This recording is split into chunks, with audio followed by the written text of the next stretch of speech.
बिस्मिल्लाहिर्रहमानिर्रहीम, अस्सलाम वालेकुम। मैं फैज़ान रिजवी और आप मेरे यूट्यूब चैनल और फेसबुक पे देख रहे हैं। आज 4 नवंबर 2023 है, दिन है जी सैटरडे हफ्ते का। जब से हम फ़लस्तीन की आज़ादी की बात कर रहे हैं, फ़लस्तीन की आज़ादी की जंग की बात कर रहे हैं, तकरीबन हर वीडियो के कमेंट्स बॉक्स में आप में से बहुत सारे व्यूवर्स के कमेंट्स मुझे रिसीव होते हैं कि साथ साथ रूस और यूक्रेन के तनाज़े पर भी बात करते रहें। तो मैं आपको बता दूं कि रूस और यूक्रेन के तनाज़े पर ही मुझे लगता है कि अब इस चैनल पर बात हो सकेगी।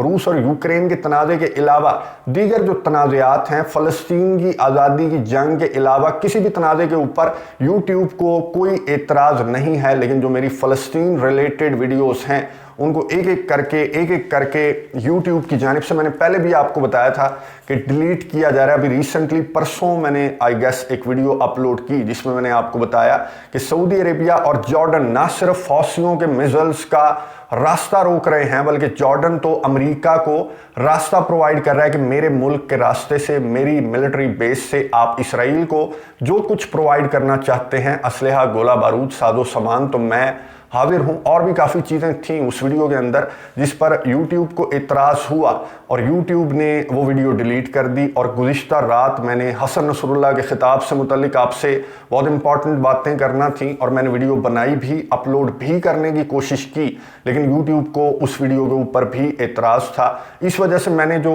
बैकअप चैनल बना रखा है उस पर मैंने वो वीडियो अपलोड कर दी। और इसी मकसद के लिए हमने वो बैकअप चैनल बनाया था कि हम फ़लस्तीन की आज़ादी की ये जो डिसाइसिव बैटल है इस पर हम बात करते रहेंगे।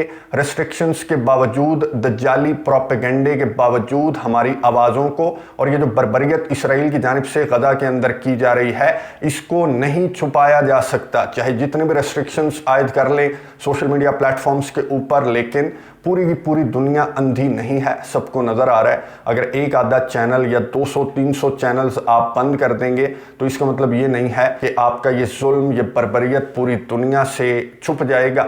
बात करते रहेंगे इस चैनल के ऊपर, बात करते रहेंगे फ़लस्तीन की आज़ादी की जंग पर। अगर इस चैनल के ऊपर आपको वीडियो ना मिले तो आप दूसरा जो चैनल है, बैकअप चैनल, वहाँ पर आपको वीडियो ज़रूर मिल जाएगी। फ़लस्तीन की आज़ादी तक हम बात करते रहेंगे, फ़लस्तीन की आज़ादी की जंग पर। और रूस और यूक्रेन के तनाज़े से मुतल्लिक आप पूछते रहते हैं मुतअद्दिद सवालात। सबसे इम्पॉर्टेंट सवाल तो ये कि क्या बना यूक्रेन के काउंटर ऑफेंसिव के कोई रिजल्ट्स सामने आने लगे, या उसी तरह से यूक्रेन का काउंटर ऑफेंसिव फेलियर का शिकार है। यूक्रेन की मदद, इमदाद को लेकर बहुत सारे सवालात रिसीव होते रहे मुझे कि इसराइल की जानिब अटेंशन डाइवर्ट हो गई तमाम के तमाम यूरोपियन कंट्रीज़ की, अमेरिका की, तो यूक्रेन के बेचारे सदर वोलोदिमीर ज़ेलेंस्की का क्या बना। और रशिया के ऑपरेशन की डिटेल्स भी मैं आपके साथ शेयर नहीं करूंगा, ना मैं आपसे खबरें शेयर करने वाला हूं, ना मैं आपसे तज्जिया, आपको अपना बयान करूंगा, ना कोई तबसरा करेंगे। क्या ही अच्छा हो कि यूरोप की लीडर, इटली की प्राइम मिनिस्टर जॉर्जिया मेलोनी के मुंह से मैं आपको इन तमाम सवालात के जवाबात अगर मैं सुनवा दूं तो फिर क्या ही अच्छा हो कि जॉर्जिया मेलोनी ने इन तमाम सवालात के स्ट्रेट फॉरवर्ड जवाबात दिए। लेकिन उनको ये नहीं पता था कि जो वो जवाब दे रही हैं टेलीफोनिक कन्वर्सेशन के ऊपर, जो वो गुफ्तगू कर रही हैं, वो चंद हफ्तों के बाद लीक होने वाली है। चंद हफ्तों के बाद मैं क्यों कह रहा हूँ, क्योंकि 18 सितंबर की कॉल है जो कि गुज़िश्ता रोज़ सोशल मीडिया प्लेटफॉर्म एक्स के ऊपर लीक हो गई। और इस कॉल के लीक होने के बाद यूक्रेन जंग को लेकर यूरोप की क्या पोजीशन है, अमेरिका की क्या पतली हालत है और यूक्रेन की क्या सिचुएशन है, ये पूरे की पूरी पिक्चर क्लियर होकर इस एक कॉल ने सामने रख दी है। इस कॉल की जो कन्वर्सेशन है वो आपके साथ शेयर करने से पहले मैं आपको बता दूं कि ये एक प्रैंक कॉल थी। ये प्रैंकस्टर्स थे रशिया के दो। ये जो तस्वीर आपको नज़र आ रही है, प्रैंकस्टर्स आपको मालूम है कि ये मजाक करते हैं, टेलीफोन कॉल करके भी और लाइव भी मजाक करते हैं जो दूसरे लोग हैं उनके साथ। और फिर बता दिया जाता है कि हम मजाक कर रहे थे, कैमरा लगा हुआ है वगैरह वगैरह, या फिर रिकॉर्डिंग हो रही है, इस तरह का बता दिया जाता है। लेकिन इस कॉल में जॉर्जिया मेलोनी को ये नहीं बताया गया, ये जो दोनों प्रैंकस्टर्स थे इनकी जानिब से ये नहीं बताया गया, कन्वर्सेशन के कॉल के एंड होने पर भी नहीं बताया गया। जाहिर है कि रशिया के प्रैंकस्टर्स थे और इनका मंसूबा जो था ये उसमें कामयाब हो गए। और चंद हफ्तों के बाद इन्होंने जॉर्जिया मेलोनी की कन्वर्सेशन को लीक किया है और इन दोनों प्रैंकस्टर्स की जानिब से 3-4 बहुत इंपॉर्टेंट सवालात पूछे गए और जॉर्जिया मेलोनी ने तीनों चारों सवालात के जवाब इसलिए दे दिए क्योंकि इन दोनों प्रैंकस्टर्स ने ये कहा कि हम अफ्रीकन यूनियन के ऑफिशियल्स बात कर रहे हैं और जॉर्जिया मेलोनी ने अफ्रीकन यूनियन के फेक ऑफिशियल्स को तमाम की तमाम जो सिचुएशन है यूक्रेन जंग को लेकर, जो यूरोप की पोजीशन है, जो अमेरिका की पोजीशन है, वो तमाम की तमाम खोल कर बयान कर दी। मैं आपको बारी बारी तीनों चारों सवालात मैं आपके साथ शेयर कर लेता हूं और वो वही सवालात हैं जो आप गुज़िश्ता वीडियोस के कमेंट्स बॉक्स में मेरे से पूछते रहते हैं। पहला सवाल तो प्रैंकस्टर की जानिब से ये किया गया, जो रशियन प्रैंकस्टर्स थे उन्होंने कॉल की जॉर्जिया मेलोनी के ऑफिस और ये कहा कि हम अफ्रीकन यूनियन के ऑफिशियल्स हैं और हम मेलोनी से बात करना चाहते हैं। यहाँ पर निग्लिजेंस भी है, जो ऑफिस का स्टाफ था या जो भी था उन्होंने जॉर्जिया मेलोनी से इन दोनों प्रैंकस्टर्स की टेलीफोन पर बात करवा दी। पहला सवाल इस बंदे ने पूछा जॉर्जिया मेलोनी से कि how do you estimate the conflict in Europe, Europe के अंदर आप कॉन्फ्लिक्ट को अब किस तरह से देख रही हैं, how long will it take to understand what is the position, अब कितना अरसा लगेगा ये समझने में कि क्या पोजीशन है इस तनाज़े की। Have you had conversations with Biden and other regarding this, क्या आपकी जो बाइडन से या दूसरों से इससे मुतल्लिक बात हो रही है, वो हमारे से शेयर करें। तो जॉर्जिया मेलोनी ने क्या जवाब दिया इस सवाल का कि इस तनाज़े की क्या हालत है और दूसरों से जो बात होती है तो वो क्या कहते हैं इस तनाज़े के बारे में। जॉर्जिया मेलोनी का जवाब सुनिए, उसके बाद बात करते हैं। Well, I see that there is a lot of fatigue, if I have to say the truth, from all the sides. We near the moment in which everybody understands that we need a way out. Yeah. The problem is to find a way out which can be acceptable for both without destroying the international law. I've got some ideas about it, on how to manage this situation, but I'm waiting to the right moment, try to put on the table these ideas. गुफ्तगू आपने सुनी Italy की prime minister Giorgia Meloni की, जिन्होंने प्रैंकस्टर्स के पहले सवाल पर जवाब देते हुए कहा कि फटीग है, थक चुका है, पूरे का पूरा यूरोप थक चुका है यूक्रेन तनाज़े को लेकर और हम रास्ता ढूंढ रहे हैं कि हम कैसे इस जंग से बाहर निकल सकते हैं। जॉर्जिया मेलोनी ने कहा कि तमाम के तमाम जो यूरोपियन कंट्रीज़ हैं वो इस बात को समझ चुके हैं कि ये जंग बहुत लंबी चलने वाली है और कोई रास्ता हम निकालने की कोशिश कर रहे हैं कि इस जंग से कोई ऐसा रास्ता निकाला जाए जिससे तमाम की तमाम पार्टियां सेटिस्फाइड हों। जॉर्जिया मेलोनी ने कहा कि मेरे पास कुछ आइडियाज़ और सजेशंस हैं, लेकिन सही वक्त आने पर मैं अपने आइडियाज़ दीगर यूरोपियन कंट्रीज़ के कोलीग्स के साथ और अमेरिका के सदर जो बाइडन के साथ में दीगर आइडियाज़ जो मेरे जहन में हैं कि हम किस तरह से इस जंग से यूक्रेन से और यूक्रेन के सदर व्लादिमीर ज़ेलेंस्की की डिमांड से हम किस तरह से जान छुड़वा सकते हैं, इसको लेकर जॉर्जिया मेलोनी के जहन में बहुत सारे आइडियाज़ हैं जो उन्होंने कहा कि मैं शेयर करूंगी सही वक्त पर। दूसरा सवाल इन दोनों प्रैंकस्टर्स की जानिब से ये पूछा गया कि Ukraine is not so successful as we all expected, Ukraine जो है वो इतना सक्सेसफुल नहीं नजर आ रहा जितना कि हम सब एक्सपेक्ट कर रहे थे। स्पेशली यूक्रेन के काउंटर ऑफेंसिव से मुतल्लिक आपके क्या ख्यालात हैं? तो जॉर्जिया मेलोनी ने फिर से बड़ा स्ट्रेट फॉरवर्ड जवाब दिया और उस जवाब ने शिकस्त बता दी है।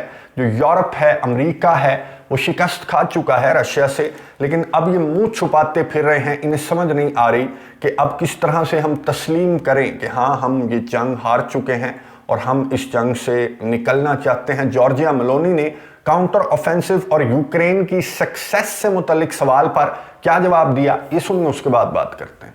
The counteroffensive of Ukraine is maybe not going as they were expecting. Yeah. It is going, but it didn't change. I mean the destiny of the conflict. Yeah. So everybody understand that it really could last many years if we don't try to find some solutions. गुफ्तगू आपने सुनी Italy की prime minister Giorgia Meloni की, जिन्होंने Ukraine की success और counter offensive से मुताल्लिक सवाल पर जवाब देते हुए कहा कि ऐसा नहीं जा रहा काउंटर ऑफेंसिव जैसा कि वो एक्सपेक्ट कर रहे थे।